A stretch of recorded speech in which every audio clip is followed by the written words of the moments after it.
Partiya Demokratîk a Gelan HDP piştî betalkirina parlamenteriya Leyla Güven û Musa Farîsoğulları biryara meşa bi navê li dijî derbeyê Meşa Demokrasiyê da. HDP ku di yekê hezîranên da belgeya nexşereyê eşkere kiribû û heta yekê îlonê roja aştiyê ya cîhanê biryara daketina kolanan û hin rêzê çalakiyan dabû. Piştî hilweşandina di parlamenteran biryara meşê bo 15 hezîranê bi pêş xist. Meşa diqolî ya ku wê bi pêşengî hevserokên HDP ji Colemêrg û ji Edirneyê dest pê bike. Wê di 20 hezîranê da li Enqereya paytexta Tirkiyê bi civîneke berfireh û bi ragihandina encamnameyekî bidawî were. Endamê Meclisa Partiyê ya HDP Parêzer Doğan Erbaş derbarê armanc û naveroka meşa HDP da dibêje. Armanca wan ew e ku him neheqiyên li dijî HDP protesto bikin, him jî bi aliyên demokratîk û muxalîf re rê û rêbazên hevkariyê bigerin.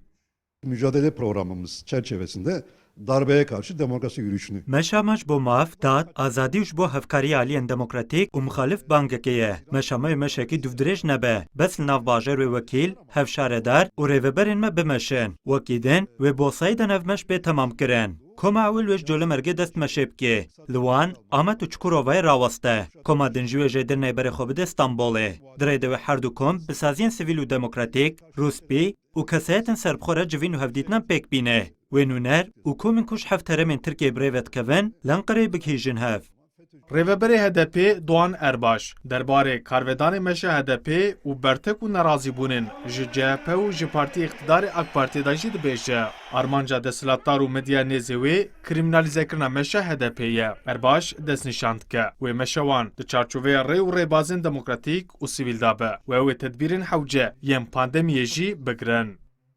Demokratik, yasal, anayasal... Bila herkes bizanibe ku meşa HDP û meşekê aştiyane û demokratîk be. Ev çalakiyeke yasayî û makazagoniye ye. Bi tewayî wê nikar bê were proveke kirin. Desthilatdar û medya wê dixwazin vê meşê krîminalîze bikin. Em hin daxuyaniyên mixalefetê bi dilpakî dibînin lê divê mixalefet jî rastiya li Tirkiye bibîne. Bo vê meşê hewcê ti destûrekê nîne. Lêbes em dikarin agahdar bikin. Em nebawerin ku meşa me bê asteng kirin. Bila dilê her kesî rihet bê. Em ê bi mesafeya xwe parastin û bi bergiriyên pandemiyê ve meşa xwe temam bikin. Li gorî bernameya HDP biryar e. Di 15 hezîranê da li bajarê Edirneya ku hevserokê berê yê HDP Selahattin Demirtaş lê girtiye bi pêşengiya Pervîn Buldan.